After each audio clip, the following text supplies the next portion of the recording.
Imagine having the opportunity to step into the mind of the late great Napoleon Hill. Hello everybody, we're right here at the headquarters of the Napoleon Hill Foundation with the CEO himself, Don Green, who's going to give us a private behind-the-scenes tour, a journey so to speak, of what it was like to walk a day in this great man's shoes. First of all, thanks for letting us take a look, and I gotta say, there's amazing things around here, and I was looking around the shelves and I happened to find this. A Think and Grow Rich book, but more importantly, it's one autographed by the man himself. I guess you don't have too many of these laying around, do you? We got a few of them. He signed these, as you can see, it's still got the advertising piece in it. It was from the archives. Hill died in 1970, so he signed a bunch of them before he passed away. I think it's interesting about him is that people don't realize, but his name was actually Oliver Napoleon Hill. And he did his first writings as Oliver, even when he went to work for Bob Taylor. And he dropped the Oliver and just started going by Napoleon Hill. By the time he published his first magazines in 1919, he was strictly going as just Napoleon Hill. These little blue books right here, would you share with everyone what those are? Yeah. When he was working in Atlanta, Georgia in human resources for a company called Lee Torno, he worked for them because they were trying to unionize. They were having personnel problems and they hired him in human resources. He wrote a little books, 17 of them, on the principle of success, and he refers to them in his writings as mental dynamite. Now, one of the greatest releases that the Foundation's put out in its generation is Outwitting the Devil. I mean, it's been an international success story with Sharon Lecter, but I guess this is the original manuscript that it came from. That's it. So this is what he actually typed with his hands. Manual typewriter. Wow, one finger at a time, like by the way I do it, huh? No L.B. Smith typewriter. Absolutely amazing. This must be priceless. Well, I gotta tell you, when I was going through a lot of the different gems you have here, this has got to be my all-time favorite. In fact, I think I might even sneak this one out when I get out of here. This right here is one of the Think and Grow Rich editions where they were making some changes to it, as you told me, and he actually went through and made his personal notes of what could be left in and what should be left out. I mean, this is just absolutely a priceless gem. That's the reason that the 37 edition is about 100 pages more than the book it's traditionally published today, though we publish it in both current and the 37 edition. That was the book that was edited personally by Hill to get the edition that we have today. Yeah, I'd say this, you have a lot of priceless things around here, but this has got to be, in my opinion, the greatest one you've got. Hill founded the Napoleon Hill Foundation in 1962. He's 79 years old, and for the public out there that don't know, Hill left all the books to the foundation, and there's stories out there that Hill died broke. He wrote the material but didn't do it. Here's a guy who had his ups and downs, but when he died, his stuff went to Andy Lou, except for the books worth a fortune. They went to the foundation because he wanted a nonprofit set up. It wasn't very active because I said he was 79 years old. But I have Mrs. Hill's will. She had more than $1 million in cash, and she never worked. So it all come from Hill, and she had a lot of other assets, real estate, stocks, and so forth. So no, he didn't die broke. One of the greatest things that you do, Don, is you're an avid note taker. In fact, I guarantee in your top pocket, you got a 3x5 index card so you can remember who you spoke to and what was said. What do you do with all that content? I accumulate them, especially if the fact is, I think that it's someone that I will be contacting again later, and it's just a refresher, and I can refer back to what was said and so forth, and it just comes in very nice as a follow-up.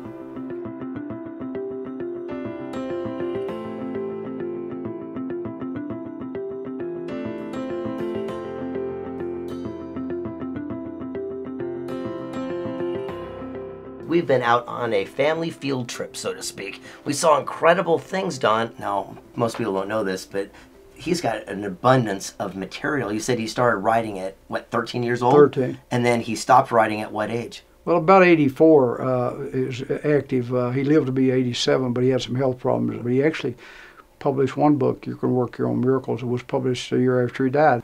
And by the way, it's a long time ago surpassed 1 million sales in English alone. That's amazing. And what I loved about it is we got to go to the storage facility. And you said there was quite a few of these, but boy, we did some digging in there, and I could not believe what we discovered. Imagine feeling like a kid in a candy store. Oh my, we just opened up a storage facility, the archive, so to speak, of Napoleon Hill Foundation, and we have no idea what's inside. Don, just show us what goodies you got for us. Well, let's see. This is real from in Hollywood, California. It's real #2. Wow, look at that. Acme Film Laboratories. Like the Wile E. Coyote or something like that. Over here, you also have amazing items. Right here, you've got cassette tape. Napoleon Hill selling you the original audio version of it. What do you do when you just stumble across these things? I mean, it just must be amazing. We continuously take the old films and the old tapes and convert them to CDs or DVDs for just to preserve them. Because like Hill had a radio program during World War II when he left Georgia and went to Hollywood, California. He had a program, a Sunday afternoon program with Warner Brothers, where people could call in and get questions, and we have those on audio. All I know is going back here, you've got boxes and boxes, cases and cases of nothing but golden gems inside. Can't wait to do a little bit of digging. I think I'm gonna have to take my jacket off for this one.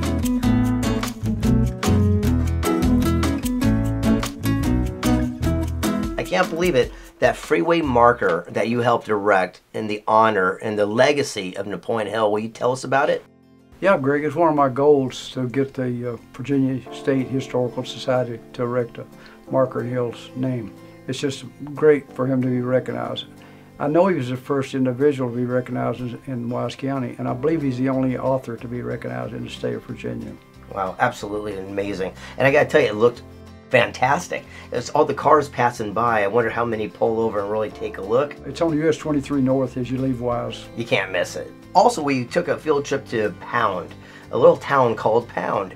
And what people might not know is that this is where Napoleon Hill was actually born. Yes, he was born in a little one-room log cabin. Wow. And very primitive. The stone fireplace served as both cooking and heating. Very primitive. And also there was a monument constructed for him in his name, in his honor, with some other elite people, so much so that you commissioned a mural to be made. What made you do that? Well, I just thought it was an honor for him. There had been some done. I heard some of the ladies in the Historical Society mention it, and it just seemed like the thing to do. Well, I gotta tell you, it turned out fantastic. It really did. And we also had a chance to go on a little field trip to the schoolhouse. Could you tell us about the schoolhouse? The schoolhouse is up on what we call Laurel Grove. And at that time, school wasn't mandatory. We had the first schools in 1875. One room. Most of the teachers had very limited amount of education because at that time, boys went to work and girls got married. And there was a little emphasis put on education. Now, I understand that Napoleon Hill started writing when he was 13 years old. Do you think he got his education, majority from that little structure? Yeah, I think so. His stepmother was an educated person. She was a widow of a high school principal, and her dad was a doctor. She traded his gun at age 13 for a typewriter and taught him how to type, and he started typing little stories up, news events, and he once said when he wasn't any news, he made some news up. I love it. And then we had a chance to go to one of his icons' property, General Ayres. Now, I love this story because he wanted to surround himself with the most powerful people who are getting the results that he wanted for himself. So he actually volunteered to work for free, basically being an apprentice. What'd you make of that? And I know he picked him because he was no doubt the richest man in the county. This was a guy that was buying 10,000 acres of land at one time, and he wanted to go for him because of his wealth, and he wrote him a letter offering to work for him for free. He wanted him to learn on his way, not just have someone paying him. He wanted to learn. That's why some people are successful and others were not, and that's what he spent his lifetime defining. Now, let's talk about where we ended up off our journey today, over at the cemetery, and we looked at some of the tombstones. Who did we have an opportunity to go visit? Well, the first one was his mother. His mother died before she was 25 years old. Hill had not had his 8th birthday. It had to be a tragedy, but he said it actually turned into a blessing because about 1 year later, his dad married a widow woman who was educated, and she took a liking to him and mentored him. And he said later about his stepmother, almost the identical thing that Lincoln said about his stepmother. He said, anything I ever am or aspire to be, I owe to that dear woman. She always had faith in him. And then we visited the grave of his father, who was a local dentist, also his brother Paul, and his stepmother. I just think it's really neat that you are keeping that legacy alive, Don. I mean, it's absolutely amazing that somebody would take it their personal responsibility and duty to make sure that this legacy lives on. I mean, it's fabulous. And here's what I love. We get to go to the next room, your library, so to speak, and take a little look around. I want to say thanks again for giving us this opportunity to have a little sneak peek into the day in the life of Napoleon Hill.